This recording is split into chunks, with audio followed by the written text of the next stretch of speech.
let's have a closer look about the GS Lab. And the sensor itself is quite compact, doesn't need that much table space. And in our latest release, the sensor is connected to computer by a USB cable. And then in addition to USB cable, there is also power cabling for the sensor. Then when having a look for the software, the PC software, so quite simple user interface for GS Lab. Almost can be used even without reading the user manual, but of course we recommend that you read it, because then there might be some features that are a bit hidden that cannot be found automatically. But maybe we can test now how to measure. And first we need to choose grain type. Can be done behind this selection here. Our sample this time is wheat, so it is actually selected already, and the selected wheat type or grain type can be seen from here. And process to measure it is actually as simple that just to press start a new measurement button here, right bottom corner of the screen. Pressing that, it takes a couple of seconds for system to prepare, and now it's ready to measure. And let's pour 10 sample through the machine.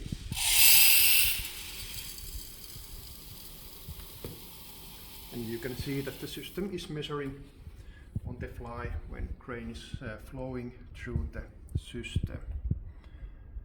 And system actually draws histogram over the measurement period, that what type of values there were inside the sample.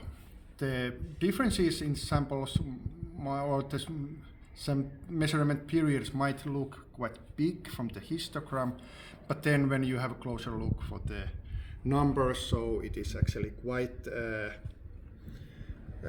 small differences inside the sample. It's only because of the sensor is so sensitive and accurate, so the reason why it's having this type of quite a big changes then in the histograms.